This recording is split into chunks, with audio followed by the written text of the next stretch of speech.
সবাইকে জয় যিশু।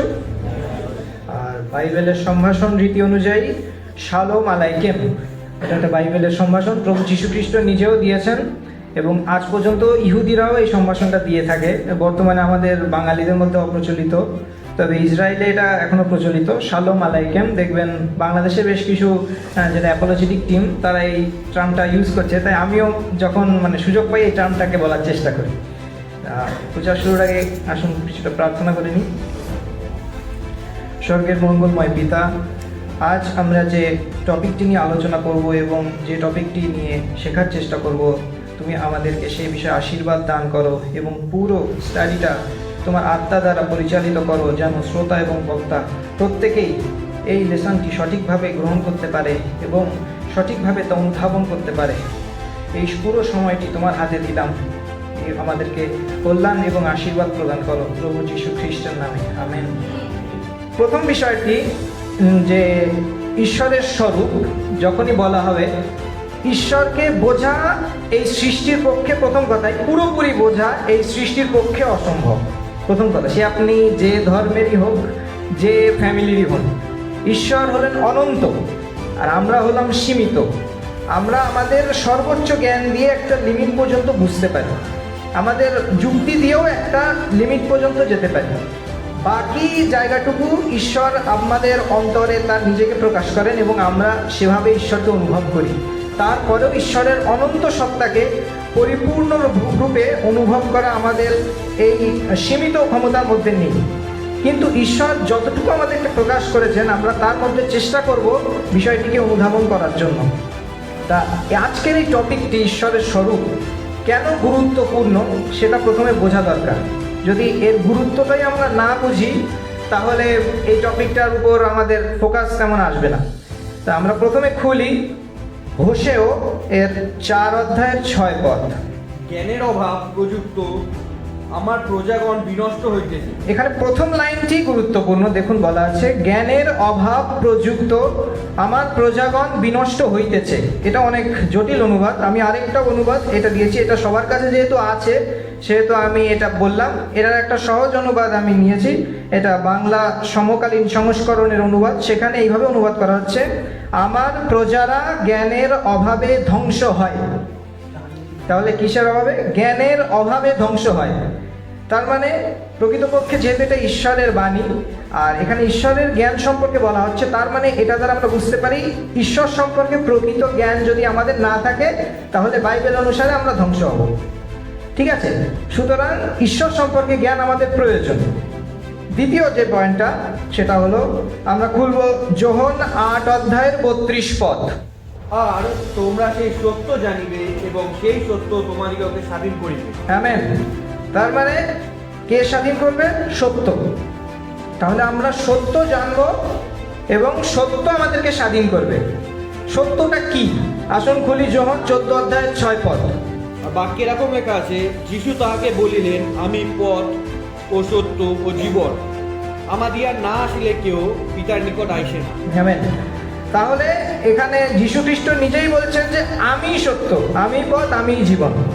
তার মানে এখানে প্রথমে বলা হচ্ছিল যে তোমরা সত্য জানবে এবং সত্যই তোমাদেরকে স্বাধীন করবে।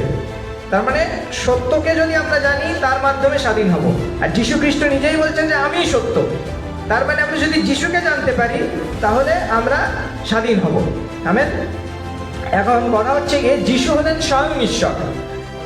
এর অর্থ হচ্ছে যদি আমরা স্বয়ং ঈশ্বরকেই জানতে পারি আমরা স্বাধীন হব।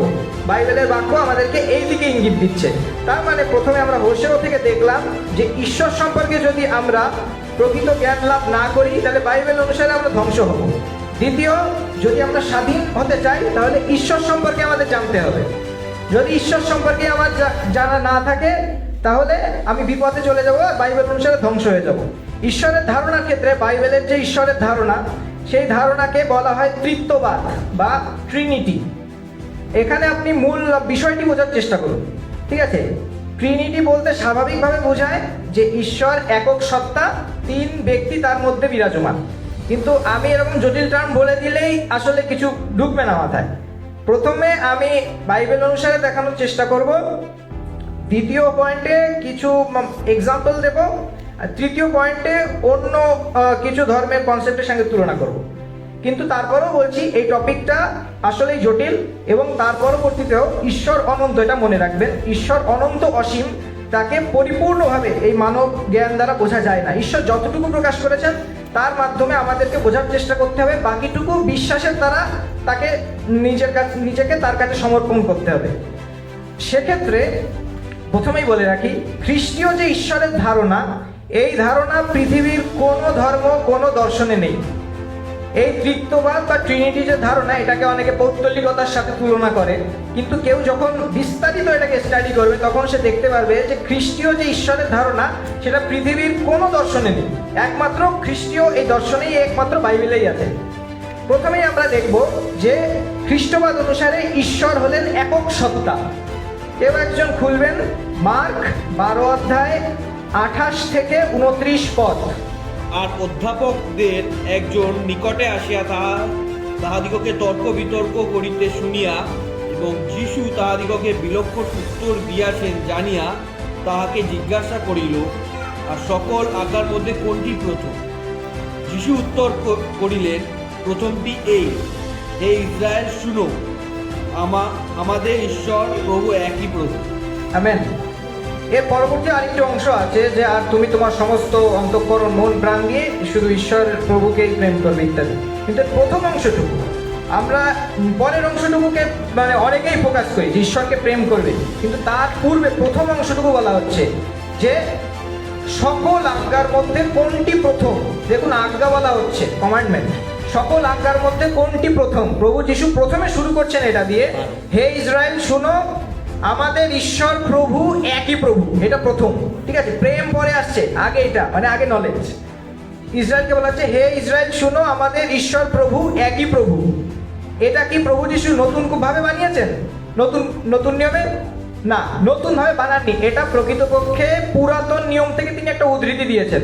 আসুন সেটাই আমরা পড়ি। দ্বিতীয় বিবরণ 6 অধ্যায়ের 4 পদ। হে ইসরায়েল শুনো, আমাদের ঈশ্বর সদাপ্রভু, একই সদাপ্রভু। আমেন। তাহলে এটা মনে রাখবেন, খ্রিস্ট বিশ্বাস অনুসারে ঈশ্বর কেবলমাত্র একজন, একই সত্তা, একক সত্তা, দুটো তিনটে না।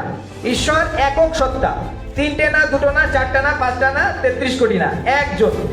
ঈশ্বর একজন এবং একক সত্তা সম্পন্ন। এটা আরো স্পষ্ট বলা হচ্ছে যাকোব 2 অধ্যায়ের 19 পদ। তুমি বিশ্বাস করিতেছ যে ঈশ্বর এক, স্পষ্ট বলছে ঈশ্বর এক। ভালোই করিতেছ, ভূতেরাও তাহা বিশ্বাস করে এবং ভয়ে কাঁপে। তার মানে বাইবেল স্পষ্টভাবে বলছে যে ঈশ্বর হলেন একক সত্তা বিশিষ্ট, 2-3 জন না, একজন, একক সত্তা বিশিষ্ট। যখন বলা হলো ঈশ্বর এক, এখন এখানে এক বলতে ঈশ্বর ঠিক কিভাবে এক, মানে কেমন, তার স্বরূপটা কেমন? আসুন এই জিনিসটা বোঝার চেষ্টা করি। খ্রিস্টীয় বিশ্বাস এবং বাইবেলের কনসেপ্ট হচ্ছে এই এক ঈশ্বর, তার একক সত্তা, কিন্তু তার মধ্যে 3 ব্যক্তি, পিতা, পুত্র, পবিত্র আত্মা বিরাজমান। এখন এটা একটু জটিল কনসেপ্ট, আমি আগে প্রথমে ব্যাখ্যাতে যাব না, আমি আগে প্রথমে বাইবেলের বাক্যে যাব। বাইবেলের বাক্য আমাদের কি বলছে সেই অনুসারে বোঝার চেষ্টা করব। প্রথমে আমরা পেলাম ঈশ্বর এক, এটাতে আশা করি কারো দ্বিধাদ্বন্দ্ব নেই। এর পরবর্তীতে আমরা দেখব যে ঈশ্বরের সত্তার মধ্যে 3 ব্যক্তি, পিতা, পুত্র, পবিত্র আত্মা বিরাজমান। প্রথমে আসুন আমরা পিতাকে বোঝার চেষ্টা করি। যোহন 17 অধ্যায় 3 থেকে 5 পদ একজন পড়বেন। আর ইহাই অনন্ত জীবন, যে তাহারা তোমাকে একমাত্র সত্যময় ঈশ্বরকে এবং তুমি যাহাকে পাঠাইয়াছ তাহাকে যীশু খ্রিস্টকে জানিতে পায়। তুমি আমাকে যে কার্য করিতে দিয়াছ তাহা সমাপ্ত করিয়া আমি পৃথিবীতে তোমাকে মহিমান্বিত করিয়াছি। আর এক্ষণে হে পিত, জগৎ হইবার পূর্বে তোমার কাছে আমার যে মহিমা ছিল, তুমি সেই মহিমায় তোমার নিজের কাছে আমাকে মহিমান্বিত করো। আমেন। তার মানে এখানে প্রভু যীশু খ্রিস্ট প্রার্থনা করছেন পিতার কাছে। দেখুন, যোহন 17 অধ্যায়ের 5 পদে বলা হচ্ছে, হে পিত, অর্থাৎ পিতা, হে পিতা, জগৎ হইবার পূর্বে তোমার কাছে আমার যে মহিমা ছিল, তুমি সেই মহিমায় তোমার নিজের কাছে আমাকে মহিমান্বিত করো। অর্থাৎ যীশু খ্রিস্ট এখানে পিতাকে আহ্বান করছেন, যার মাধ্যমে আমরা পিতা এর ইঙ্গিত পাচ্ছি। এবং আরেকটা পড়বো আমরা, যোহন 4 অধ্যায়ের 21 পদ। যীশু তাহাকে কইলেন, হে নারী, আমার কথায় বিশ্বাস করো, এমন সময় আসিতেছে যখন তোমরা না এই পর্বতে না জেরুসালেমে পিতার ভজনা করিবে। আমেন। তার মানে যীশু খ্রিস্ট শেষে গিয়ে বলছেন পিতার ভজনা করিবে, মানে পিতা ঈশ্বরের কথা বলা হচ্ছে। সুতরাং আমরা এখানে পিতাকে পেলাম, ঈশ্বরের মধ্যে পিতাকে পাচ্ছি। এই পর্যন্ত তো সবার ক্লিয়ার। দুটো জিনিস পেলাম আমরা, এক, ঈশ্বর একজন, দুই, আমরা ওই এক ঈশ্বরের মধ্যে পিতাকে পাচ্ছি, ঠিক তো? সেকেন্ড আমরা দেখবো পুত্র। পুত্র বলতে বোঝায় যীশু খ্রিস্টকে। কেউ আমরা খুলবো যে যোহন 17:5 আর এক্ষণে হে পিতু, জগৎ হইবার পূর্বে তোমার কাছে আমার যে মহিমা ছিল, তুমি সেই মহিমায় তোমার নিজের কাছে আমাকে মহিমান্বিত করো। আমেন। তার মানে যীশু খ্রিস্ট পিতাকে বলছেন। এর অর্থ যীশু খ্রিস্ট যদি পিতাকে পিতা বলেন, তাহলে যীশু খ্রিস্ট পুত্র হলো, হিসাবে তো তাই দাঁড়াচ্ছে। যদি আরো অনেক জায়গা আছে, আমি এটা বেছে নিয়েছি, সব একই রেফারেন্স দিয়ে বোঝা যাবে এই জন্য। অর্থাৎ যীশু খ্রিস্ট পুত্র, তিনি পিতাকে আহ্বান করছেন। সুতরাং আমরা দেখতে পেলাম পুত্র হলেন যীশু খ্রিস্ট। এবার এই পুত্রটাকে আমরা দেখব ইব্রিয় 1:8। কিন্তু পুত্রের বিষয়ে তিনি বলেন, হে ঈশ্বর, তোমার সিংহাসন অনন্তকাল স্থায়ী, আর সারল্যের সাধনদণ্ডই তাহার রাজ্যের শাসনদণ্ড। আমেন। অর্থাৎ এখানে দেখা যাচ্ছে কিন্তু পুত্রের বিষয় তিনি বলেন। পুত্রের বিষয় মানে পিতা বলছেন পুত্রের বিষয়। পিতা ঈশ্বর, পুত্র অর্থাৎ যীশু খ্রিস্টের বিষয়ে বলছেন হে ঈশ্বর। কে বলছেন? পিতা ঈশ্বর। তার মানে যীশু খ্রিস্ট স্বয়ং ঈশ্বর। কে বলছে? পিতা ঈশ্বর বলছেন। সুতরাং প্রথমে আমরা পেলাম পিতা ঈশ্বর, তিনি ঈশ্বর। পুত্র যীশু খ্রিস্ট, তিনিও ঈশ্বর। এবং তৃতীয়তে আমরা পাবো পবিত্র আত্মা, তিনিও ঈশ্বর। কোথায়? একই প্রথমে আদিপুস্তক 1:1-2। আদিতে ঈশ্বর আকাশমণ্ডল ও পৃথিবী সৃষ্টি করিলেন। পৃথিবী ঘোর ও শূন্য ছিল, এবং অন্ধকার জলধির উপরে ছিল, আর ঈশ্বরের আত্মা জলের উপরে অবস্থিতি করিতেছিলেন। আমেন। অর্থাৎ আমরা দেখলাম যে সৃষ্টির যখন শুরু, সেই সময় ঈশ্বরের আত্মা জলের উপর অবস্থিতি করিতেছিলেন। ঈশ্বরের আত্মা হলো পবিত্র আত্মা, আর পবিত্র আত্মা সৃষ্টির সময় ছিল। যদি পবিত্র আত্মা সৃষ্টির সময় থাকে এবং সৃষ্টি কার্যে ভূমিকা পালন করে, তার মানে পবিত্র আত্মা স্বয়ং ঈশ্বর। এ কথাটা আমরা আরো পাবো। কেউ খুলবেন যোহন 4:23। কিন্তু এমন সময় আসিতেছে, বরং এখনই উপস্থিত, যখন প্রকৃত ভোজনাকারীরা আত্মায় ও সত্যে পিতার ভোজনা করিবে। আমেন। এটা আমরা প্রায় সবাই জানি, আত্মা এবং সত্যে আরাধনার কথা। এখানে খেয়াল করবেন একটা জিনিস, বলা হচ্ছে আত্মায় ও সত্যে পিতার ভজনা করিবে। আত্মায় বলতে বোঝায় পবিত্র আত্মায়, পবিত্র আত্মায় ভজনা করিবে। তাহলে ভজনা বা আরাধনার ক্ষেত্রে আমাদের পবিত্র আত্মা চলে আসছে। তা আরাধনা একমাত্র ঈশ্বরকেই করা হয়, আর ঈশ্বরকে আরাধনার ক্ষেত্রে যখন পবিত্র আত্মা আসছে, তার মানে পবিত্র আত্মা স্বয়ং ঈশ্বর। সুতরাং আমরা পেলাম পবিত্র আত্মা ঈশ্বর, পুত্র যীশু খ্রিস্ট তিনিও ঈশ্বর, তিন পিতা, পিতা ঈশ্বর, তিনিও ঈশ্বর। অর্থাৎ পিতা, পুত্র, পবিত্র আত্মা, তিন ব্যক্তি, তারা তিন ব্যক্তি হলেন ঈশ্বর। এক্ষেত্রে দেখা যাচ্ছে যে আমরা প্রথমে পেয়েছিলাম ঈশ্বর একজন, কিন্তু তিন ব্যক্তি ঈশ্বর কিভাবে হন? অনেকে এখানে বলে থাকেন যে আসলে তিনজন আসলে একই জন, একই ব্যক্তি। এটা অনেকে ধারণা যে এই তিন ব্যক্তি আসলে এক ব্যক্তি, বিভিন্নভাবে বাইবেলে বলা হয়েছে। সত্যি কি তাই? আসলে দেখি বাইবেল কি বলছে। প্রথমে বলে থাকি তার আগে যে একটা জিনিস আমাদের ক্লিয়ার করতে হবে, যে এই যে তিনজন বলা হচ্ছে, এরা কিন্তু এক একজন ব্যক্তি। ব্যক্তি বলতে বোঝায় যার মধ্যে ব্যক্তিত্ব আছে, বৈশিষ্ট্য আছে। তিনি মানে এরকম না যে তার মধ্যে কোনো গুণ নেই, বৈশিষ্ট্য নেই, এরকম না। তার মধ্যে ব্যক্তিত্ব আছে। যেমন আমি একজন ব্যক্তি, আমি আরেকজনের সঙ্গে কথা বলতে পারি। একইভাবে ঈশ্বরও হলেন ব্যক্তি, এবং তিনিও বিভিন্নভাবে তার ব্যক্তিত্বকে প্রকাশ করেছেন। আসলে দেখি বাইবেল কি বলছে। প্রথমে আমরা দেখব যাত্রা পুস্তক 20:1-2। বিভিন্ন পদ নেওয়া যেতে পারে, আমি এটা এক্সাম্পল স্বরূপ নিয়েছি। আর ঈশ্বর এই সকল কথা কহিলেন, আমি তোমার ঈশ্বর সদাপ্রভু, যিনি মিশর দেশ হইতে দাসগৃহ হইতে তোমাকে বাহির করিয়া আনিলেন। অর্থাৎ প্রথমে দেখুন বলা হচ্ছে আর ঈশ্বর এই সকল কথা কহিলেন। কহিলেন মানে বললেন, তিনি বলছেন। এটা একজন ব্যক্তিত্বের প্রকাশ, অর্থাৎ ঈশ্বর কথা বলছেন। যখন ঈশ্বর কথা বলছেন, অর্থাৎ তিনি একজন ব্যক্তি। ব্যক্তি মানে এই না যে তিনি মানুষের মতো ব্যক্তি, এরকম না, ওটা আমি পরে আসছি। কিন্তু অন্তত এটুকু আমরা বুঝলাম যে ঈশ্বর একজন ব্যক্তি, কেননা তিনি কথা বলছেন। যেমন আমরা একজন আরেকজনের সঙ্গে কথা বলি, আমরাও ব্যক্তি, কেননা আমাদের মধ্যে ব্যক্তিত্ব রয়েছে। একইভাবে ঈশ্বরও কথা বলছেন, সুতরাং ঈশ্বরও একজন ব্যক্তি। এখানে কার কথা বলা হচ্ছে? আর ঈশ্বর এই সকল কথা কহিলেন, আমি তোমার ঈশ্বর সদাপ্রভু। অর্থাৎ এখানে হিব্রুতে বলা হয় ইয়াহওয়ে অথবা ইয়াহোবা, যিনি মিশর দেশ হইতে দাসগৃহ হইতে তোমাকে বাহির করিয়া আনিলেন। অর্থাৎ এখানে পিতা ঈশ্বরের কথা বলা হচ্ছে। পিতা ঈশ্বরকে ইয়াহওয়ে অথবা ইয়াহোবাও বলা হয়ে থাকে। অর্থাৎ পিতা ঈশ্বর তিনি একজন ব্যক্তি। এবার আমরা দেখব পিতা এবং পুত্র, যেটাকে বলা হয়ে থাকে যে পুত্র যীশু খ্রিস্ট আর পিতা ঈশ্বর, এরা দুজন কি একই ব্যক্তি? আসুন আমরা দেখব যোহন 17 অধ্যায়ের 1 পদ। যিশু এই সকল কথা কহিলেন আর স্বর্গের দিকে চক্ষু তুলিয়া বলিলেন, পিত, সময় উপস্থিত হইল, তোমার পুত্রকে মহিমান্বিত করো, যেন পুত্র তোমাকে মহিমান্বিত করে। আমেন। যিশু এই সকল কথা কহিলেন। কে বলছেন? যিশু এই সকল কথা কহিলেন। যিশুকে? যিশু হলো পুত্র। এবার যিশু বলছেন, কি বলছেন? আর স্বর্গের দিকে চক্ষু তুলিয়া বলিলেন, পিত মানে পিতা, সময় উপস্থিত হইল, তোমার পুত্রকে। কার পুত্র? তোমার পুত্রকে। নিজেকে পিতা বলেননি, বলেছেন তোমার পুত্রকে। কে বলছেন? যীশু খ্রিস্ট বলছেন, তোমার পুত্রকে মহিমান্বিত করো, যেন পুত্র তোমাকে মহিমান্বিত করেন। আর তাহলে যীশু খ্রিস্ট পিতার কাছে প্রার্থনা করছেন এবং বলছেন তোমার পুত্রকে মহিমান্বিত করো। পিতা ঈশ্বর এবং যীশু খ্রিস্ট যদি একই ব্যক্তি হতেন তাহলে নিজেকেই পিতা বলতেন, কিন্তু এখানে আমরা দেখতে পাচ্ছি যে যীশু খ্রিস্ট বলছেন পিতা ঈশ্বরকে আহ্বান করছেন এবং আহ্বান করে বলছেন তোমার পুত্রকে মহিমান্বিত করো।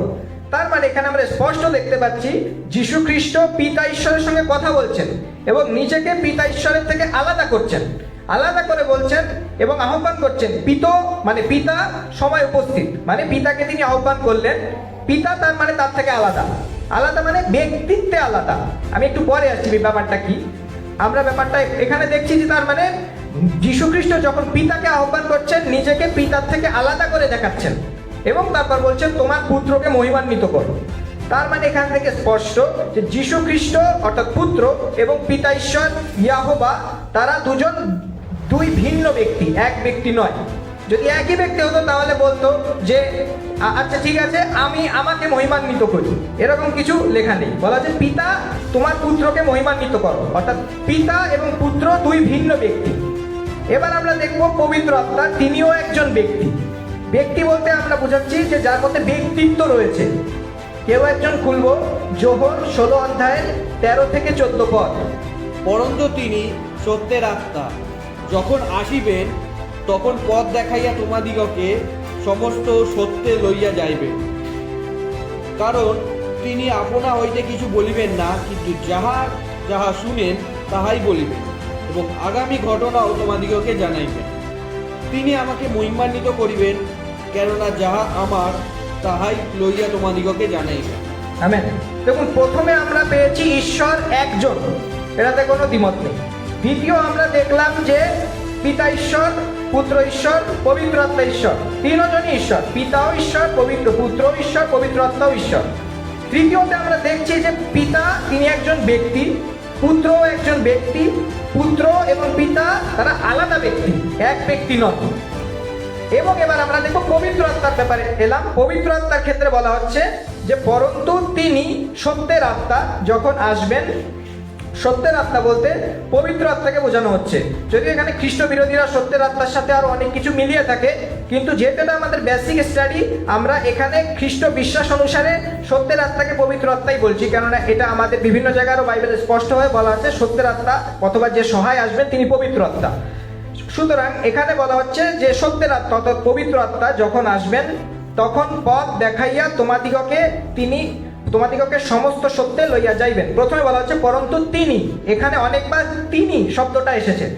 আমরা যদি ইংরেজি অনুবাদটা দেখি তাহলে ব্যাপারটা আরো স্পষ্ট হয়ে যাবে। However, when he, the Spirit of truth has come, he will guide you into all truth, for he will not speak on his own authority, but whatever he hears, he will speak, and he will tell you things to come. He will glorify me, and he will take of what is mine and declare it to you. কতবার হি ব্যবহার করা হয়েছে। হি মানে আমরা জানি সে, ব্যক্তির ক্ষেত্রে হি বা সে ব্যবহার করা হয়। কোনো জড় বস্তুর বা কোনো মানে সত্তা যার কোনো মধ্যে কোনো ব্যক্তিত্ব নেই তার ক্ষেত্রে হি ব্যবহার করা হবে না। অর্থাৎ হি ব্যবহার করা হচ্ছে পবিত্র আত্মার ক্ষেত্রে সে। অর্থাৎ এখান থেকে আমরা পেলাম পবিত্র আত্মাও একজন ব্যক্তি। এবং এটা কে বলছেন? এটা যীশু খ্রিস্ট বলছেন যে যখন তিনি আসবেন, তার মানে পবিত্র আত্মা যীশু খ্রিস্ট যদি একই ব্যক্তি হতেন তা বলতেন না যখন তিনি আসবেন পবিত্র আত্মা আসবেন, বলতেন না, বলতেন যখন আমি আসবো, এরকম বলতেন। কিন্তু এখানে তিনি বলছেন বরং তিনি সত্যের আত্মা যখন আসিবেন। তার মানে আমরা দেখতে পেলাম যীশু খ্রিস্ট আর পবিত্র আত্মা দুজন ভিন্ন ব্যক্তি। তার মানে প্রথমে পেলাম পিতা এবং পুত্র দুজন ভিন্ন ব্যক্তি, পুত্র এবং পবিত্র আত্মাও দুজন ভিন্ন ব্যক্তি। তার মানে পিতা পুত্র পবিত্র আত্মা তিনজনই তিন পৃথক ব্যক্তি, এক ব্যক্তি নন। এক্ষেত্রে মূল ব্যাপারটা তাহলে আমরা কি পেলাম? এক, ঈশ্বর একজন, আর দুই, ঈশ্বর এই এক সত্তার মধ্যে পিতা বর্তমান, পুত্র বর্তমান, পবিত্র আত্মা বর্তমান। এবং পিতাও ঈশ্বর, পুত্র ঈশ্বর, পবিত্র আত্মাও ঈশ্বর, কিন্তু ঈশ্বর একজন। কিভাবে? আমি আরেকটু পরে এটা এক্সপ্লেন করছি, আমরা বাইবেল অনুসারে এগোবো। আমি আরেকবার রিপিট করছি, এটা একদম মাথায় স্পষ্ট করে ক্লিয়ার করে রাখুন যে বাইবেল অনুসারে ঈশ্বর একজন। কয়জন? আচ্ছা, বেশ। এবং এই এক ঈশ্বরের মধ্যে তিন ব্যক্তি বিরাজমান। এই তিন ব্যক্তি আলাদা আলাদা ব্যক্তি। তারা হলেন পিতা, তিনিও ঈশ্বর, পুত্র যীশু খ্রিস্ট তিনিও ঈশ্বর, পবিত্র আত্মা তিনিও ঈশ্বর, তিনজন পৃথক ব্যক্তি। এরা যে তিনজন ভিন্ন ব্যক্তি আরো আমরা ইঙ্গিত পাই। যোহন, কেউ একজন খুলবেন যোহন 14 অধ্যায়ের 16 পদ। আর আমি পিতার নিকটে নিবেদন করিব, এবং তিনি আর এক সহায় তোমাদিগকে দিবেন, যেন তিনি চিরকাল তোমাদের সঙ্গে থাকেন। এখানে স্পষ্ট কে বলছেন? এটা যীশু খ্রিস্ট বলছেন। কি বলছেন? পিতার নিকট নিবেদন করিব। তার মানে যীশু খ্রিস্ট নিজেকে পিতার থেকে আলাদা করলেন, পিতার নিকট নিবেদন করিব যে, এবং তিনি আর এক সহায় তোমাদিগকে দিবেন, যেন তিনি চিরকাল তোমাদের সঙ্গে থাকেন। এই সহায়টাকে, এই সহায়টার কথা বলা হয়েছে যোহন 14 অধ্যায়ের 26 পদ। সেখানে বলা হচ্ছে, কিন্তু সেই সহায় পবিত্র আত্মা, যাহাকে পিতা আমার নামে পাঠাইয়া দিবেন, তিনি সকল বিষয় তোমাদিগকে শিক্ষা দিবেন। তার মানে প্রথমে আমরা দেখছি তো যোহন 14 অধ্যায় 16 পদে যীশু খ্রিস্ট বলছেন পিতার নিকট আমি নিবেদন করিব। মানে পিতা এবং পুত্র যীশু খ্রিস্ট দুজন আলাদা ব্যক্তি। এবং তখন যীশু খ্রিস্ট বলছেন আমি পিতার নিকট আহ্বান করিব আরেকজন সহায়ের জন্য। সেই সহায়টাকে যোহন 14 অধ্যায় 26 পদে বলছেন, কিন্তু সেই সহায় পবিত্র আত্মা। অর্থাৎ সোজা কথা, যীশু খ্রিস্ট পিতার নিকট নিবেদন করবেন পবিত্র আত্মার জন্য, যাদের যীশু খ্রিস্ট চলে যাওয়ার পর পবিত্র আত্মা আমাদের সহবর্তী হয়। অর্থাৎ যীশু খ্রিস্ট এবং পিতা দুজন ভিন্ন ব্যক্তি, এবং পবিত্র আত্মাকে যখন আহ্বান করা হচ্ছে পবিত্র আত্মাও ভিন্ন ব্যক্তি। অর্থাৎ পিতা পুত্র পবিত্র আত্মা তিনজন তিন পৃথক ব্যক্তি। এখানে আরো একভাবে একবার স্পষ্টভাবে তিনজনকে পৃথকভাবে বলা হয়েছে মতি 28 অধ্যায়ের 19 পদ। এখানে যীশু খ্রিস্ট স্পষ্টভাবে ক্লিয়ারলি তিনটে আলাদা আলাদাভাবে দেখিয়েছেন পিতা, পুত্র ও পবিত্র আত্মার নামে। তিনজন যদি একই ব্যক্তি হতেন তাহলে আলাদা আলাদা বলার কিছুই ছিল না, বলতেন আমার নামে বাপ্তাইজিত করো, হয়ে যেত। কিন্তু তিনি আলাদা আলাদাভাবে বললেন পিতা, পুত্র ও পবিত্র আত্মার নামে। তার মানে তিনজন একদম স্পষ্টভাবে ভিন্ন ব্যক্তি, এখান থেকে আমরা বুঝে যাচ্ছি। তার মানে এখানে আমরা যেটা পেলাম যে ঈশ্বর হলেন একক সত্তা। এই একক সত্তার মধ্যে তিনজন ব্যক্তি পিতা, পুত্র, পবিত্র আত্মা বিদ্যমান। আদি পুস্তক 1 অধ্যায়ের 26 পদ। পরে ঈশ্বর কহিলেন, আমরা আমাদের প্রতিমূর্তিতে আমাদের সাদৃশ্যে মনুষ্য নির্মাণ করি। অর্থাৎ আদি পুস্তক 1 অধ্যায়ের 26 পদ বলছে যে ঈশ্বর কহিলেন আমরা আমাদের প্রতিমূর্তিতে আমাদের সাদৃশ্যে মনুষ্য নির্মাণ করি। এখানে আমরা ব্যবহার করা হয়েছে, আমাদের সাদৃশ্যে ব্যবহার করা হয়েছে। তাহলে আমরা বলতে কাকে বোঝানো হচ্ছে? আসুন বাইবেলই ব্যাখ্যা করুক আমরা বলতে কাকে বোঝানো হচ্ছে। আমরা আবার পড়ি আদি পুস্তক 1 অধ্যায়ের 1 থেকে 3 পদ। আদিতে ঈশ্বর আকাশমণ্ডল ও পৃথিবীর সৃষ্টি করিলেন। পৃথিবী ঘোর ও শূন্য ছিল, এবং অন্ধকার জলাধির উপরে ছিল, আর ঈশ্বরের আত্মা জলের উপরে অবস্থিতি করিতেছিলেন। পরে ঈশ্বর কহিলেন, দীপ্তি হোক, তাহাতে দীপ্তি হইল। আমেন। এই জায়গাটা একটু ভালো করে বুঝতে হবে। আদিতে ঈশ্বর আকাশমণ্ডল ও পৃথিবীর সৃষ্টি করলেন, তার মানে আমরা ঈশ্বরকে পেলাম। ঠিক আছে, ঈশ্বরকে পেলাম। এখানে ঈশ্বরের জন্য যে মূল হিব্রু ওয়ার্ড ইউজ করা হয়েছে, ব্যবহার করা হয়েছে, সেটা হচ্ছে এলোহিম। এলোহিম মানে হলো ঈশ্বর বোঝানো হয়। সেক্ষেত্রে এলোহিম বলতে এটা হচ্ছে একটা প্লুরাল, অর্থাৎ বহু বচন, একজন বোঝায় না, অনেকজন বোঝায় এলোহিম শব্দ দ্বারা। কিন্তু এলোহিম শব্দ দ্বারা যখন প্লুরাল বা বহু বচন বোঝাচ্ছে, এই এলোহিমকে যখন বাক্যে ব্যবহার করা হয়েছে, আদিতে এলোহিম মানে ঈশ্বর আকাশমণ্ডল ও পৃথিবীর সৃষ্টি করলেন, বাক্যে যখন ব্যবহার করা হলো তখন এলোহিম এক বচন হয়ে গেছে। ব্যাপারটা একটু কঠিন, তারপর আমি বলার চেষ্টা করছি যে এলোহিম সেটা হচ্ছে বহু বচন, মানে একের বেশি। যেমন ধরেন মনে করুন একটা ঝুড়িতে আমি অনেকগুলো ফল রাখলাম, তাহলে ফল অনেকগুলো, কিন্তু ফলের সমষ্টি দিয়ে যে একটা ঝুড়ি, সেটা একটাই ঝুড়ি। ব্যাপারটা এরকম, অর্থাৎ আমি যখন ঝুড়িটা দিচ্ছি তখন একটাই ফলের গুচ্ছ, কিন্তু অনেকগুলো ফল মিলে ওই ঝুড়ির মধ্যে রাখা হয়েছে। একইভাবে যখন এলোহিম শব্দটা আসছে ঈশ্বরের ক্ষেত্রে, এলোহিম দিয়ে বোঝায় বহু বচন, একের বেশি। কিন্তু ওই এলোহিম যখন ঈশ্বরের জন্য ব্যবহৃত শব্দ এলোহিম যখন এই বাক্যে ব্যবহার করা হচ্ছে, তখন ওটা এক বচন বা একজন হিসেবে ব্যবহৃত হয়ে যাচ্ছে। অর্থাৎ একই শব্দ এলোহিম যখন বাক্যে ব্যবহৃত হচ্ছে তখন একজনকে বোঝাচ্ছে, কিন্তু ওই এলোহিম শব্দটাকে আমি যদি আলাদা শব্দ আকারে নেই তখন ওটাকে একের বেশি বোঝাচ্ছে। তার মানে বোঝা যাচ্ছে, এখানে বোঝাচ্ছে একই ঈশ্বর, তার মধ্যে বহু ব্যক্তি বিরাজমান ইঙ্গিত পাওয়া যাচ্ছে। তাহলে আমরা দেখলাম আদি পুস্তক 1:26 পদে বলা হচ্ছে আমরা আমাদের প্রতিমূর্তিতে সৃষ্টি করলাম মনুষ্য। তার মানে আমরা যখন বোঝাচ্ছে তখন এখানে বহু ব্যক্তি নির্দেশিত হচ্ছে। আর এই এলোহিম মানেও আমরা দেখলাম এক ঈশ্বরকে বোঝাচ্ছে, কিন্তু শব্দটা আসলে বহু বচন, একের বেশি। সেক্ষেত্রে এক ঈশ্বরের মধ্যে কোন কোন ব্যক্তি বিরাজমান আমরা 2 পদে দেখতে পাই। এখানে বলা হচ্ছে পৃথিবী ঘোর ও শূন্য ছিল এবং অন্ধকার জলধির উপরে ছিল, আর ঈশ্বরের আত্মা পেলাম একজন, মানে পবিত্র আত্মা, ঈশ্বরের আত্মা জলের উপরে অবস্থিতি করিতেছিলেন।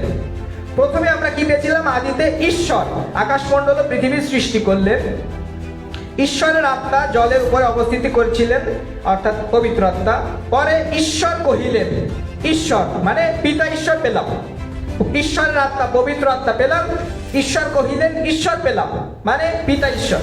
এবার কহিলেন দীপ্তি হোক, কহিলেন মানে তিনি বললেন, বললেন মানে তার বাক্য।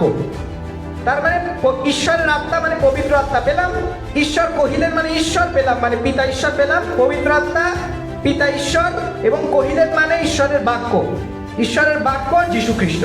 অর্থাৎ আমরা পেলাম পবিত্র আত্মা, পিতা ঈশ্বর এবং ঈশ্বরের বাক্য যীশু খ্রিস্ট। এটা আমরা জানি যোহন 1:1 পদে বলা হচ্ছে আদিতে বাক্য ছিল, বাক্য ঈশ্বরের সঙ্গে ছিল এবং বাক্য ঈশ্বর ছিল। অনেকে বলতে পারে এটা দ্বারা বাইবেল বোঝানো হচ্ছে, আসলে এটা দ্বারা বাইবেল বোঝানো হচ্ছে না, এটা দ্বারা যীশু খ্রিস্টকেই বোঝানো হচ্ছে। এটা মানে এটা আলাদা একটা থিওলজি। এজন্য আমার কথা কেউ বিশ্বাস না করলে আমি এটা থেকে দেখাচ্ছি, অনেকের কাছেই বইটা আছে হয়তো, গ্লোবাল স্টাডি বাইবেল, এর কমেন্ট্রিতেই বলা হচ্ছে যোহন 1:1 পদে, যোহন 1:1 পদে বলা হচ্ছে একোস জেনেসিস 1.1, মানে আদি পুস্তক 1:1 পদের প্রতিধ্বনি হচ্ছে যোহন 1:1 পদ। John identifies this word as Jesus, অর্থাৎ যোহন এই যে বাক্য এটাকে মানে চিহ্নিত করেছেন যীশু খ্রিস্ট রূপে। Here he highlights Jesus' existence throughout eternity with God. তার মানে এখানে here he highlights Jesus' existence, এখানে তিনি যীশু খ্রিস্টের যে অস্তিত্ব সেটাকে তুলে ধরছেন throughout eternity with God, অর্থাৎ ঈশ্বরের সঙ্গে ঐশ্বরিক বৈশিষ্ট্যের বা ঐশ্বরিক স্বভাব সম্পন্নভাবে। অর্থাৎ এখানে আমরা পেলাম যোহন 1:1 পদে যেখানে ঈশ্বরের বাক্য বলা হচ্ছে সেটা হচ্ছে যীশু খ্রিস্ট, এবং যীশু খ্রিস্টকে ঐশ্বরিক বা যার কোনো শুরু বা শেষ নেই এরকম বলা হচ্ছে। তার মানে সোজা কথায় আমরা যদি এখানে মানে মূল ব্যাপারটা দেখি, আদি পুস্তক 1:26 পদে বলা হচ্ছে যে যখন আমরা আমাদের সাদৃশ্যে মনুষ্য সৃষ্টি করলাম, এই আমরা বলতে আসলে এক ঈশ্বর বোঝানো হচ্ছে যিনি একক সত্তা। এই কিন্তু আমরা এই কারণেই বলা হচ্ছে কারণ ওই একক সত্তার মধ্যে 3 ব্যক্তি পিতা পুত্র পবিত্র আত্মা বিরাজমান, অর্থাৎ একজনই ঈশ্বর কিন্তু তার মধ্যে পিতা পুত্র পবিত্র আত্মা 3 জন পৃথক ব্যক্তি বিরাজমান। এই সোজাসুজি আমরা একটা এভিডেন্স পেলাম। দ্বিতীয় আর একটা এভিডেন্স আমরা পাবো যোহন 4:23 পদে বলা হচ্ছে কিন্তু এমন সময় আসিতেছে, এটা বলছেন যীশু খ্রিস্ট, তিনি বলছেন কিন্তু এমন সময় আসিতেছে বরং এখনই উপস্থিত যখন প্রকৃত ভজনাকারীরা আত্মায় ও সত্যে পিতার ভজনা করিবে। কারণ বাস্তবিক পিতা এইরূপ ভজনাকারীদেরই অন্বেষণ করেন। এখানে মূল এই অংশটুকু ইম্পর্টেন্ট, যে আত্মায় ও সত্যে পিতার ভজনা করিবে। তার মানে আত্মায় মানে পবিত্র আত্মা একজন পেলাম, দুই সত্যে পিতার ভজনা করিবে, পিতা পেলাম, কারণ পবিত্র আত্মা পেলাম, পিতা পেলাম। মাঝখানে আছে সত্যে। সত্যটাকে যীশুখ্রিস্ট নিজেই বলছেন, আমি পথ, আমি সত্য, আমি জীবন। অর্থাৎ সত্যটা হলেন যীশুখ্রিস্ট নিজে। অর্থাৎ আরাধনার মধ্যে আমরা পাচ্ছি আত্মা মানে পবিত্র আত্মা, দুই সত্য মানে পুত্র যীশুখ্রিস্ট, আর তিন পিতা। তার মানে পিতা, পুত্র, পবিত্র আত্মা তিনজনকে আমরা আরাধনার মধ্যে পাচ্ছি। পিতার ভজনা করব আত্মার মাধ্যমে এবং প্রভু যীশুখ্রিস্টের মাধ্যমে। অর্থাৎ এখানে আমরা সরাসরি এখানে তৃতীয়বাদ, যে ঈশ্বর একক সত্তা কিন্তু তার মধ্যে পিতা, পুত্র, পবিত্র আত্মা বিদ্যমান, আমরা যোহন 4:23 পদে সরাসরি পেয়ে যাচ্ছি। এবার লাস্ট আরেকটা মানে প্রমাণ, সরাসরি প্রমাণ, সেটা দ্বিতীয় বিবরণ 6:4 পদ, যেটা আমরা মার্কে পড়েছিলাম। হে ইসরায়েল শুনো, আমাদের ঈশ্বর সদাপ্রভু, একই সদাপ্রভু। আমেন। এটাও আর একটা বেশ ইম্পর্টেন্ট, যদিও বিভিন্ন খ্রিস্ট বিরোধী এটা পেশ করে তাদের ধর্মগ্রন্থের সাথে মেলানোর জন্য, কিন্তু এটা যদি আমরা দেখি, বলা হচ্ছে হে ইসরায়েল শুনো, আমাদের ঈশ্বর সদাপ্রভু, একই সদাপ্রভু। এর মূল যে হিব্রু, সেখানে বলা হয়েছে শামা ইসরাইল আদোনাই এলোহিনু আদোনাই ইখাদ। অর্থাৎ যখন বলা হচ্ছে শামা ইসরাইল মানে হে ইসরায়েল শোনো, আদোনাই মানে ঈশ্বর, এলোহিনু আমাদের ঈশ্বর, আদোনাই ঈশ্বর, এখাদ এক। অর্থাৎ আমাদের ঈশ্বর, অর্থাৎ এখানে বাংলাতে বলা হচ্ছে আমাদের ঈশ্বর, একবার পাওয়া গেল আমি ঈশ্বর, সদাপ্রভু আরেকবার পাওয়া গেল ঈশ্বর, একই সদাপ্রভু আরো একবার পাওয়া গেল। মূল হিব্রুতে আদোনাই মানে ঈশ্বর, এলোহিনু আমাদের ঈশ্বর, আদোনাই অর্থাৎ আবার ঈশ্বর, এখাদ মানে একজন। তার মানে এখানে আমরা দেখলাম তিনবার ঈশ্বরকে বলা হচ্ছে। এখানে প্রশ্ন হলো, কেন তিনবার বলা হলো? কেন দুবার কেন বলা হলো না? 4 বার বলা হলো না? 5 বার বলা হলো না? 3 বারই কেন? তার কারণ ঈশ্বর হলেন 3 ব্যক্তি, তিনি একক সত্তায় বিরাজমান।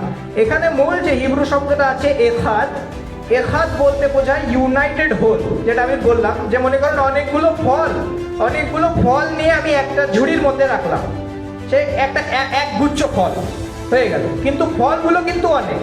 তার মানে আমি অনেকগুলো জিনিস মিলে একটা জিনিস বানালাম। সেই যে একটা জিনিস বানালাম সে এক ঝুড়ি ফল, কিন্তু জিনিসগুলো বানাতে আমার যা যা লাগলো, যে অনেকগুলো ফল, সেটা হচ্ছে বহুবচন। তার মানে অনেকগুলো জিনিস মিলে এক জিনিস বানানোকে বলা হয় এখাদ, যেটা ইউনাইটেড হোল, মানে অনেক কিছুর সমন্বয় তৈরি একটি কোনো একটা বিষয়।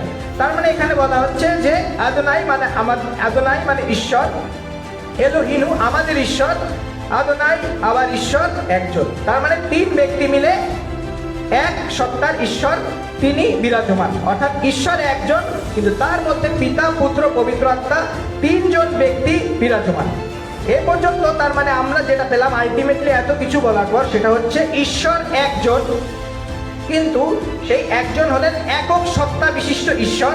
সেই একক সত্তা বিশিষ্ট ঈশ্বরের 3 জন পৃথক ব্যক্তি, পিতা, পুত্র, পবিত্র আত্মা বিরাজমান। তাহলে এটাখানে অনেকে বলে থাকে যে না, এটা তো 3 ঈশ্বর বোঝাচ্ছে, পিতা আলাদা ঈশ্বর, পুত্র আলাদা ঈশ্বর, পবিত্র আত্মা আলাদা ঈশ্বর। এখানে অনেকে বলে থাকে। এখানে আমি 2টো এক্সাম্পল দিচ্ছি। 1 নাম্বার, মনে করুন আমরা মানুষ, এই মানুষ, আমরা 3টে জিনিস আমাদের মধ্যে পাবো। 1, আমরা এই শরীর, দেহটা আমাদের আছে, পেলাম একটা জিনিস। 2, আমাদের মধ্যে মন আছে, পেলাম। আমাদের মধ্যে আত্মা আছে। তার মানে আমি মানুষ, একটাই মানুষ, কিন্তু আমার মধ্যে দেহ আছে, আমার মধ্যে মন আছে, আমার মধ্যে আত্মা আছে। এবার আমি কি বলবো যে আমি 3টে মানুষ? না, আমি একটাই মানুষ, কিন্তু আমি দেহ, আমি মন, আমি আমার আত্মা, 3টেই। তার মানে আমি যদি বলি যে আমার মন আমি বের করলাম, আমি আরেকটা হয়েছি, আমি একটা, আরেকটা মানুষ হবে না, আমি একজনই। হ্যাঁ, কিন্তু সেক্ষেত্রে আমার মধ্যে দেহ আছে, আমার মধ্যে মন আছে, আমার মধ্যে আত্মাও আছে। একইভাবে ঈশ্বর একজনই, কিন্তু তার মধ্যে পিতা আছে, পুত্র আছে, পবিত্র আত্মা আছে। আমেন। আরেকটা উদাহরণ আমি দেবো, এটা আমার পার্সোনাল উদাহরণ। এই প্রথম যেটা, এটা অনেক মানে প্রচারকরা ইউজ করে, কিন্তু সেকেন্ডটা আশা করি ইউজ করে না। আমি জানি না এটা কতটুকু কারেক্ট হবে, কিন্তু আমি আমার মতো বলছি, ভুল হলে কেউ ক্ষমা করবেন। যে মনে করুন এই 3 জন ব্যক্তিকে আপনি আলাদা করতে পারবেন না, ঠিক আছে? যেমন ধরুন আমি বললাম যে আমার মধ্যে মনে করুন 3টে জিনিস, ভালোবাসা, রাগ আর বুদ্ধি, তিনটে জিনিস। আমার মধ্যে ভালোবাসাও আছে, আমার মধ্যে রাগও আছে, আমার মধ্যে বুদ্ধিও আছে। এবার আমি বললাম এই হলো আমার ভালোবাসা, এই হলো আমার বুদ্ধি, আর এই হলো আমার রাগ। এই ভালোবাসা, এই বুদ্ধি, এই রাগ হবে? হবে না। ভালোবাসা, বুদ্ধি, রাগ তিনটে আলাদা। আলাদা তো? এক না, আলাদা। কিন্তু এই তিনটেই আমার মধ্যে আছে, কিন্তু আবার এই তিনটেকে আমি আলাদা করে বের করে দেখাতে পারো না, এই দেখো। হবে না কিন্তু। তার মানে দেখা যাচ্ছে ভালোবাসা, বুদ্ধি, রাগ তিনটেই আমার মধ্যে আছে, তিনটেই আলাদা। অথচ তিনটে আলাদা মানুষ না, এই একই সত্তায় মানে বর্তমান। একইভাবে পিতা, পুত্র, পবিত্র আত্মা তারাও একই সত্তায় বিরাজমান। তারা পরস্পর থেকে পৃথক করা সম্ভব নয়। যেমন হবে আমার মধ্যে থেকে ভালোবাসা, রাগ, বুদ্ধি, যদিও তিনটে আলাদা, তিনটেকে আলাদা করা সম্ভব নয়। একইভাবে পিতা, পুত্র, পবিত্র আত্মা তারা ব্যক্তিতে তিনজন আলাদা হলেও একক সত্তায় তাদেরকে আলাদা করা সম্ভব নয়। আমেন। আচ্ছা, এ কারণে যেহেতু তিনজন, মূল আরেকটা ব্যাপার যে যীশু খ্রিস্ট এ কারণে কোনো বস্তুগত নন, অর্থাৎ তার যে দেহটা ক্ষণস্থায়ী। তার মূল অস্তিত্ব, যখন আমি বলছি যে পিতা, পুত্র, পবিত্র আত্মাকে আলাদা করা সম্ভব নয়, কেউ এসে বলতে পারে না ওই তো যীশু খ্রিস্ট এসেছে পৃথিবীতে, এসে তো পিতার সাথে কথা বলছে, আলাদা তো হয়েই গেল। ঠিক আছে, এখানে মূল ব্যাপারটা হলো আপনি তার দেহটাকে দেখছেন, তার মূল অস্তিত্বটা দেহ নয়, দেহটা ক্ষণস্থায়ী। সেটা আমাদের আকারে প্রকাশিত হয়েছে। এটার উপর আরো অনেক বড় আর্গুমেন্ট দেওয়া যাবে, এখন টাইম নেই কারণে আমি বলছি না। জাস্ট একটা পয়েন্টে এখানে বলছি যে তার মূল অস্তিত্ব হলো বাক্য। যেখানে আমরা দেখি যোহন 1:1 যে আদিতে বাক্য ছিল, বাক্য ঈশ্বরের সঙ্গে ছিল, বাক্য নিজেই ঈশ্বর ছিল। অর্থাৎ যীশু খ্রিস্টের মূল অস্তিত্ব হলো বাক্য। যে দেহটাকে আমরা দেখতে পাই এটা তার চূড়ান্ত অস্তিত্ব নয়, এটা তার ধারণকৃত অস্তিত্ব। যেমন মনে করুন, এই এক্সাম্পলটাও আমার নিজের। মনে করুন, ধরুন একটা বিস্কিট নিলাম, এবার বিস্কিটের উপর আমি চকলেট মুড়িয়ে দিলাম, এমন ভাবে চকলেট মুড়ালাম যে এবার আমি কাউকে দিলাম, সে ভাবলো না এটা চকলেট, এবার সে ভাবলো চকলেটটা তো ভালোই। এবার সে চকলেটটা খাওয়া শুরু করলো, খেতে গিয়ে দেখো না এটা আসলে বিস্কিট, কারণ ভিতরে যে বিস্কিটটা আছে ওটাই হচ্ছে আসল পোর্শন। বাইরে যে চকলেট সেটা আসল পোর্শন না, সেটা বাইরে দিয়ে দেওয়া হয়েছে ফ্লেভারের জন্য। একইভাবে দেখা যাচ্ছে যে এই যে বিস্কিট আর ওই যে চকলেট দুটো আসলে আলাদা, কিন্তু একটার উপর আরেকটা আছে। মূল বিষয়টা হলো ওর মধ্যে যে বিস্কিটটা আছে। একইভাবে যীশু খ্রিস্ট হলেন ঈশ্বরের বাক্য, কিন্তু দেহটাকে তিনি ওই চকলেটের আকারে ধারণ করেছেন। তাই একদম সেম টু সেম না, দুটো বস্তু ঈশ্বর যেহেতু আছেন, কিন্তু বোঝার সুবিধার্থে যে ওই চকলেটের মতো ঈশ্বর যখন যীশু খ্রিস্ট যখন আসলেন, তার মূল অস্তিত্ব হলো বাক্য। তার চারপাশে তিনি এই মনুষ্য আকারের যে শরীর সেটাকে ধারণ করেছেন। দুটো প্যারালালই আছে। যেমন ধরেন বিস্কিট আর চকলেট একই আকারে আছে, যদি দুটো আলাদা, বিস্কিটের সেখানে পরিবর্তন হচ্ছে না। একইভাবে ঈশ্বরের বাক্য, মূল অস্তিত্ব যীশু খ্রিস্টের, সেটা হলো তার বাক্য, যার কোনো শুরু শেষ নেই, ওটা একই রকম আছে। কিন্তু যে ধারণকৃত দেহ সেটাও তার সাথে সমান্তরালে অবস্থান করছে। অর্থাৎ দেখা যাচ্ছে যে পিতা ঈশ্বরের সঙ্গে তিনি যে কথা বলছেন, ওই সমান্তরালে যে দেহটাকে দেখে আপনি ভাবছেন এটাই আসল অস্তিত্ব, কিন্তু ওটা আসল অস্তিত্ব না, ওটা ক্ষণস্থায়ী অস্তিত্ব। আপনার আমার বোঝানোর সুবিধার জন্য ওই দেহ আকারে তিনি আমাদের কাছে প্রকাশিত হয়েছেন, কিন্তু মূল যে অস্তিত্ব সেটা হলো তার বাক্য। সেটা সবসময় একই সাথে পিতা ঈশ্বরের সঙ্গে এমনভাবে আছেন যে পিতা ঈশ্বরের থেকে তাকে পৃথক করা সম্ভব নয়। মূল ব্যাপারটা যেটা, যে ঈশ্বরের মূল যে অস্তিত্ব, পিতা, পুত্র, পবিত্র আত্মা, তারা পরস্পরের সঙ্গে এমনভাবে যুক্ত যে তাদেরকে কখনো পৃথক করা যায় না। একক সত্তায় তারা বিরাজমান এবং তাদের মধ্যে পৃথক ব্যক্তিত্ব রয়েছে। যদি কেউ বলে আছে তাহলে ঈশ্বরের তিনটে অংশ, অনেকে আবার যুক্তি দেয় যে মানে লজিক বা ফিলোসফি দিয়ে, যে ঈশ্বরকে কোনো জিনিস যদি তিনটে মানে অনেকগুলো জিনিস দিয়ে বানানো হয় তাহলে সেই জিনিসটার মানে অনন্ত বা অনাদি হতে পারে না। মূল ব্যাপারটা তারা প্রথমেই যে ভুল করে সেটা হচ্ছে ঈশ্বরকে তিনটে অংশ দিয়ে বানানো হয়নি। পিতা, পুত্র, পবিত্র আত্মা তিনটে অংশ নয়। কেন তিনটে অংশ নয়? ফর এক্সাম্পল আমি একটা উদাহরণ দিচ্ছি। মনে করুন আমি একটা ইট নিয়ে আসলাম, এবার ইটকে ভেঙে আমি 3 ভাগ করলাম। এবার আপনি বলতে পারেন 3 আলাদা পার্ট, 3টে আলাদা অংশ ইটের। কেন বললেন? কারণ এটা হলো একটা বস্তুকে আপনি ভাগ করতে পারেন, কিন্তু যেটা বস্তুই না তাহলে আপনি ভাগ করবেন কি করে? আসুন আমরা খুলি যোহন 4:24। ঈশ্বর আত্মা, আর যাহারা তাহার ভজনা করে তাহাদিগকে আত্মায় ও সত্যে ভজনা করিতে হইবে। আমেন। অর্থাৎ এখানে মূল যেটা সেটা হচ্ছে ঈশ্বর আত্মা। মূল গ্রিক শব্দ ব্যবহার করা হচ্ছে এখানে নিউমা মানে বোঝানো হয় স্পিরিট। মানে নিউমা শব্দ দ্বারা ঈশ্বরকে এখানে বোঝানো হচ্ছে অবস্তুগত আধ্যাত্মিক অস্তিত্ব, মানে ইম্যাটেরিয়াল স্পিরিচুয়াল এক্সিস্টেন্স, যেটা কোনো বস্তু নয়, এরকম কলম পেপার এগুলোর মতো নয়, যেটা কোনো বস্তু নয়। অর্থাৎ কোনো বস্তু মানে ইট আপনাকে 3 ভাগ করতে পারবেন, কিন্তু যেটা বস্তুই না সেটাকে আপনি ভাগ করবেন কি করে? অর্থাৎ যাকে আপনি ভাগই করতে পারবেন না তার কোনো অংশ আপনি দেখাতে পারবেন না। সুতরাং সেকেন্ড যে জিনিসটা সেটা হচ্ছে, আপনি যদি বলেন 3 জন মিলে একজন বানানো হয়েছে, তার মানে ওই বানানোর আগে তারা 3 জন আলাদা ছিল, এরকম কখনোই না।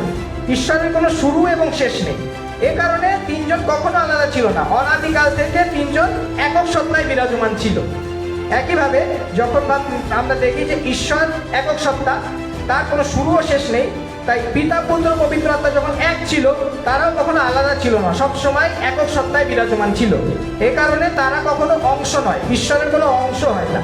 এক্ষেত্রে আমরা দেখতে পাই এর সঙ্গে এবার কোনো পৌত্তলিক কনসেপ্ট মিলবে না। আমি একটাই এক্সাম্পল দেবো, অনেক খ্রিস্ট বিরোধী অনেক রকম এক্সাম্পল নিয়ে আসে, যেহেতু আমরা ভারতবর্ষে এসে তুমি একটা এক্সাম্পল দেবো, এটার সাথে নাকি মিলায়। যেমন ব্রহ্মা বিষ্ণু শিব, ঠিক আছে, বলে ঠিক আছে ট্রিনিটি হচ্ছে ব্রহ্মা বিষ্ণু শিব থেকে এসছে, ঠিক আছে। আচ্ছা দেখুন তো, ব্রহ্মার আলাদা রূপ আছে, যদিও ব্রহ্মা বিষ্ণু শিব মানে সৃষ্টিকর্তা, পালনকর্তা, ধ্বংসকর্তা, এটা আলাদা আসলে কোনো রূপ নেই, এটা আসলে সৃষ্টিকর্তার গুণবাচক নাম বোঝায়। কিন্তু পরবর্তীতে মানুষ নিজের কল্পনায় ওরকম রূপ বানিয়ে দিয়েছে। তাহলে যখনই এই পৌত্তলিকতার সঙ্গে ট্রিনিটি বা খ্রিস্টবাদের পিতা পুত্র পবিত্র আত্মা মেলানো হচ্ছে, তখন আপনি দেখুন ব্রহ্মা বলতে একটা আলাদা রূপ বোঝানো হচ্ছে, আলাদা একটা দেবতা যার আলাদা রূপ আছে। বিষ্ণু বলতে একটা আলাদা আরেকটা রূপ আছে। শিব বলতে আলাদা আরেকটা রূপ আছে, না 3টে আলাদা আলাদা রূপ। আচ্ছা তাহলে এরা কি 3 জন আলাদা আলাদা বস্তুগত রূপ দেখাচ্ছে না? যেমন ভাবে মনে করুন এই একটা বই, আমি মনে করুন একটা বই, এই একটা কলম, আর মনে করেন এই একটা ইট, তাহলে 3টেই আলাদা বস্তু, বস্তু 3টে আলাদা রূপ দেখাচ্ছে, কিন্তু ঈশ্বর কোনো বস্তু নন। তাদেরকে আলাদা আলাদা রূপ দিয়ে পার্থক্য করা যায় না। অনেক রকম ছবি দেখা যায় যে পিতা অনেক বুড়ো মতো একজনকে বানিয়েছে, পুত্র যীশু খ্রিস্ট একজন বানিয়েছে, ওগুলো মানুষের কল্পনা। দেখবেন মূল বাইবেলে যদি আমরা দেখি, সেখানে বলা হচ্ছে ঈশ্বর, যখন 4:24 ঈশ্বর হলেন আত্মা, মূল গ্রিকে নিউমা, মানে যিনি বস্তু নন, অবস্তু। আচ্ছা যিনি অবস্তু তাকে ওরকম আলাদা আলাদা রূপ দিয়ে দেখানো সম্ভব নয়। তাহলে যদি আলাদা রূপই দেখানো সম্ভব না হয়, যিনি আলাদা বস্তুই নন, তাহলে পৃথিবীর কোনো দেবতার সঙ্গে তাহলে মিলানো সম্ভব নয়। সবচেয়ে ইউনিক কনসেপ্ট হলো এটা, যেটা কোনো দর্শন, কোনো ফিলোসফিতে আপনি পাবেন না। অর্থাৎ আমরা দেখতে পেলাম ঈশ্বর যখন কোনো বস্তু নয়, তার কোনো অংশ আপনি ভাগ করতে পারবেন না, তখন পৃথিবীর কোনো পৌত্তলিক ধারণা, কোনো পৌত্তলিক দেবতার সঙ্গে আপনি মিলাতে পারবেন না। এর কারণ সব পৌত্তলিক দেবতার একটা আলাদা আলাদা বস্তুগত রূপ আছে, কিন্তু ঈশ্বরের চূড়ান্ত অস্তিত্ব অবস্তুগত, কোনো বস্তু নয়। সে কারণে আমরা মূল সারাংশতে এখানে যেটা পেলাম, আরেকটা আমি এর সঙ্গে অ্যাড করব, যে যখন বলা হচ্ছে পবিত্র আত্মা, পবিত্র আত্মাকে আমরা দেখলাম তিনি হলেন ব্যক্তি। বারবার এখানে বলা হয়েছে যে যীশু খ্রিস্ট বলছেন যখন তিনি আসবেন তিনি তোমাদেরকে সঠিক পথে নিয়ে যাবেন, ইত্যাদি ইত্যাদি। হি, বারবার হি শব্দটা ইউজ করা হয়েছে। হি শব্দটার মানে তিনি একজন ব্যক্তি। আপনি ভারতীয় শাস্ত্রে দেখবেন যে বিভিন্ন ধরনের শ্লোক, মন্ত্রের মধ্যে পরমাত্মার কথা বলা হয়েছে, পরমাত্মা। কিন্তু পরমাত্মা এক্স্যাক্টলি কি তারা এটাকে ডিফাইন করতে পারেনি। কেউ বলে যে পরমাত্মাকে চোখে দেখা যায় না, কেউ বলে যে পরমাত্মা এই রূপ ধরে এসছে, ওই রূপ ধরে এসছে, ইত্যাদি ইত্যাদি। বাইবেল আমাদের বলছে পরমাত্মা বলতে যদি ঈশ্বরের আত্মা বোঝানো হয়, সে ঈশ্বরের আত্মা একজন ব্যক্তি।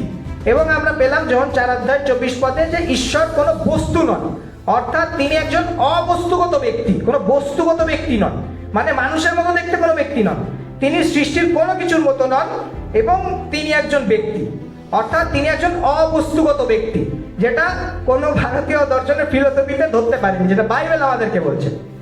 অর্থাৎ আমি এখানেই শেষ করব, যে আমি মূল সারাংশটা এখান থেকে বলে দিচ্ছি। আমরা আসলে যেটা পেলাম সেটা হচ্ছে এই, ঈশ্বর একজন, তিনি একক সত্তায় বিরাজমান, 2-3 জন নন। ঈশ্বর যখন একজন, এই ঈশ্বরের স্বরূপটা এমন যে সেই এক ঈশ্বরের মধ্যে 3 অবস্তুগত পৃথক ব্যক্তি বিরাজমান, পিতা পুত্র পবিত্র আত্মা। এবং পিতা পুত্র পবিত্র আত্মা পরস্পরের থেকে ভিন্ন। ভিন্ন এ অর্থে নয় যে তারা পরস্পরের থেকে অস্তিত্বে পৃথক, তারা অস্তিত্বে একই কিন্তু ব্যক্তিতে ভিন্ন। যেমন আমার মধ্যে রাগ, ভালোবাসা ইত্যাদি বিদ্যমান, এগুলো যেমন রাগ ভালোবাসা একে অপর থেকে পৃথক, কিন্তু তারপরেও রাগ ভালোবাসা আমার একই অস্তিত্বে বিরাজমান। একইভাবে ঈশ্বরও একক সত্তা, কিন্তু সেই একক সত্তায় 3 পৃথক ব্যক্তি বিরাজমান, পিতা পুত্র পবিত্র আত্মা, যাদেরকে পরস্পর থেকে আলাদা করা যায় না, ইনসেপারেবল। এ কারণে ঈশ্বর যেহেতু কোনো বস্তু নন, তিনি অবস্তুগত আধ্যাত্মিক অস্তিত্ব অথবা ইম্যাটেরিয়াল স্পিরিচুয়াল এক্সিস্টেন্স, তাই তার কোনো অংশ হয় না, তার কোনো বস্তুগত চূড়ান্ত অস্তিত্বে বস্তুগত রূপ হয় না। এ কারণে আপনি তাকে কোনো ভাগ ভাগ করে বলতে পারবেন না যে তিন অংশ মিলে হয়েছে। পিতা পুত্র পবিত্র আত্মা সর্বদাই এক অস্তিত্বে বিরাজমান ছিল এবং এক অস্তিত্বের সর্বদাই ঈশ্বর একক অস্তিত্বে বিরাজমান অনাদি এবং অনন্তকাল থেকে। এই কারণে আমরা সর্বশেষে পেলাম খ্রিস্টীয় মূল যে ঈশ্বরের ধারণা, সেটা হলো এই: ঈশ্বর এক সত্তা বিশিষ্ট, কিন্তু তার মধ্যে পিতা পুত্র পবিত্র আত্মা তিনজন পৃথক অবস্তুগত ব্যক্তি এমনভাবে বিরাজমান যে তাদেরকে কখনো পরস্পর থেকে আলাদা করা যায় না, পরস্পর থেকে ভাগ করা যায় না, কোনো অংশ বিশ্লেষণ করা যায় না, কোনো বস্তুগত রূপের সাথে মিলানো যায় না।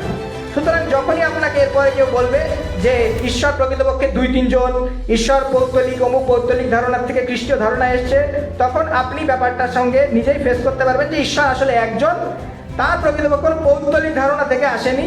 প্রকৃতপক্ষে তার মধ্যে তিন ব্যক্তি বিরাজমান, কিন্তু তিন ব্যক্তি এমনভাবে বিরাজমান যে এক ঈশ্বর একই থাকে, তাকে পৃথক করা যায় না এবং তার কোনো বস্তুগত ভাগ করা যায় না।